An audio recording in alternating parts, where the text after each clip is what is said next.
போக்குவரத்து கழகம் கோவை மண்டலம் சார்பில் 20 புறநகர் பேருந்து மற்றும் ஒரு நகர்ப்புற பேருந்தை தமிழ்நாடு போக்குவரத்து துறை அமைச்சர் சிவசங்கர் துவக்கி வைத்துள்ளார்.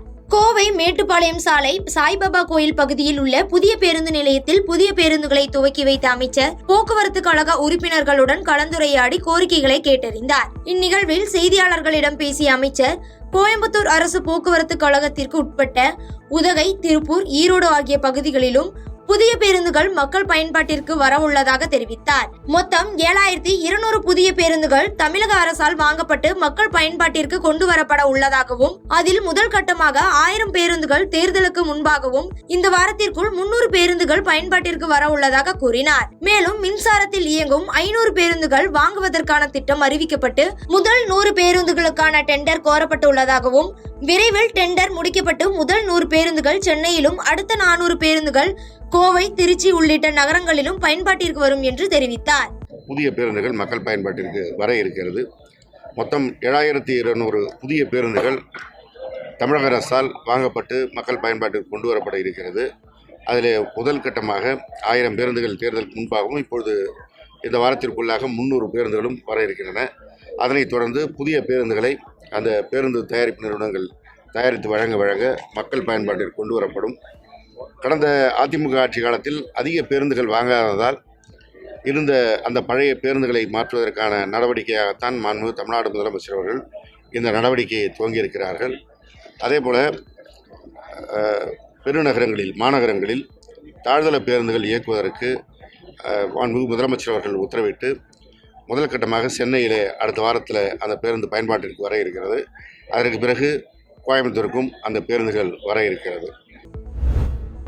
மதுரையில் நாம் தமிழர் கட்சி நிர்வாகி கொலை வழக்கில் 4 பேரை கைது செய்து போலீசார் விசாரணை மேற்கொண்டு வருகின்றனர். மதுரை மாநகர் தல்லாக்குளம் காவல் நிலையம் அருகே உள்ள வல்லபாய் தெரு பகுதியில் நடைபயிற்சி மேற்கொண்ட நாம் தமிழர் கட்சியின் வடக்கு தொகுதியின் துணை செயலாளர் பாலகிருஷ்ணன் 4 பேர் கொண்ட கும்பல் அரிவாள் உள்ளிட்ட ஆயுதங்களால் சரமாரியாக தாக்கி படுகொலை செய்தனர். இது தொடர்பாக தல்லாக்குளம் காவல்துறையினர் வழக்கு பதிவு செய்து தனிப்படை அமைத்து தீவிரமாக விசாரணை மேற்கொண்டு வருகின்றனர். இதனிடையே பாலசுப்ரமணியன் மீது 2 கொலை வழக்குகள் நிலுவையில் உள்ளதாகவும் அவரது தம்பி மகளின் மாமனாரான மகாலிங்கம் என்பவரோடு சொத்து பிரச்சனை இருந்துள்ளதாகவும் போலீசார் விசாரணையில் தெரியவந்துள்ளது. இந்நிலையில் மதுரை பிபி குளம் பகுதியில் நாதக நிர்வாகி பாலமுருகன் வெட்டி கொலை செய்யப்பட்ட வழக்கில் 4 பேரை கைது செய்து விசாரணை மேற்கொண்டு வருகின்றனர்.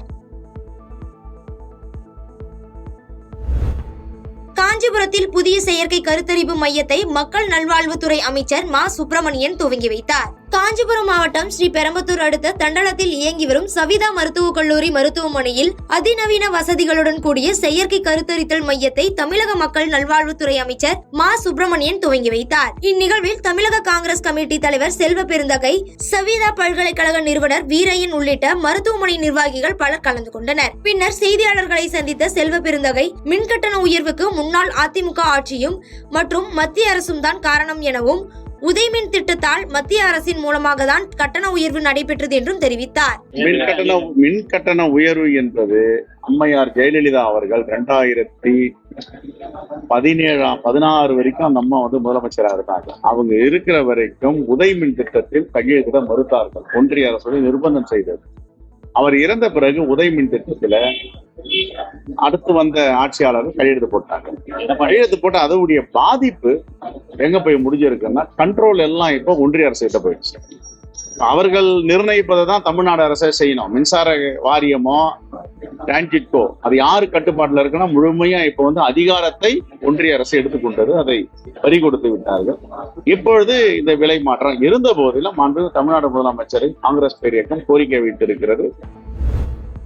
தர்மபுரி மாவட்ட மக்களின் நீண்ட நாள் கோரிக்கையான காவிரி உபரி நீர் திட்டத்தை கொண்டு வர பாமகவால் மட்டுமே முடியும் என சௌமியா அன்புமணி பேசியுள்ளார். தர்மபுரி நாடாளுமன்ற தொகுதியில் செக்காரப்பட்டி, சவுல்பட்டி, சின்னக்கம்பட்டி, குள்ளம்பட்டி உள்ளிட்ட 20க்கும் மேற்பட்ட கிராமங்களில் வாக்களித்த வாக்காளர்களுக்கு சௌமியா அன்புமணி நன்றி தெரிவித்து பேசினார். இதனைத் தொடர்ந்து செய்தியாளர்களிடம் பேசிய அவர் விக்கிரவாண்டி இடைத்தேர்தலில் திமுக பணபலம், அதிகார பலம் கொண்டு வெற்றி பெற்றதாகவும் இந்த வெற்றி பாமகவுக்கே சொந்தம் என்று கூறினார். தற்போது காவிரியில் அதிக அளவு தண்ணீர் வருவதால் காவிரியில் தண்ணீர் திறப்பது குறித்து எந்த அரசியல்வாதியும் 6 மாத காலத்திற்கு பேச மாட்டார்கள் என கூறினார். நீட் தேர்வால் கிராமப்புற மாணவர்கள் பாதிக்கப்படுகிறார்கள் என்ற நிலைப்பாட்டில் பாமக என்றைக்கும் பின்வாங்காது என அவர் தெரிவித்தார்.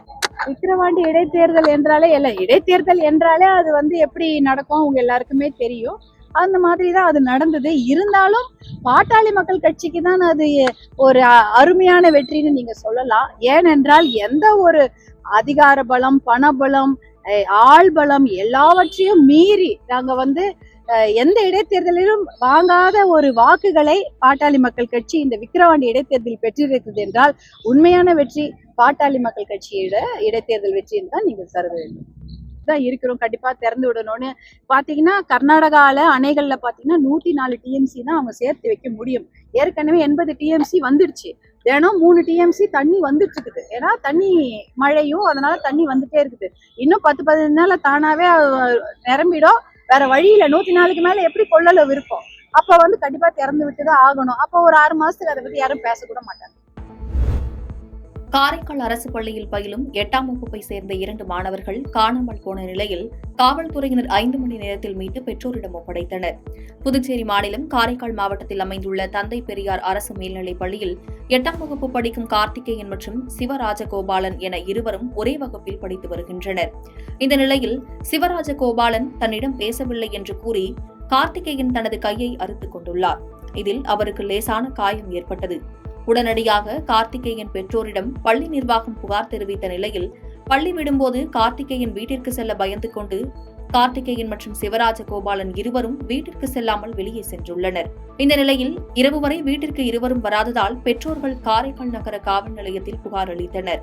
புகார் அளித்த 5 மணி நேரத்தில் காவல்துறையினர் அவர்களை மீட்டு பத்திரமாக பெற்றோரிடம் ஒப்படைத்தனர்.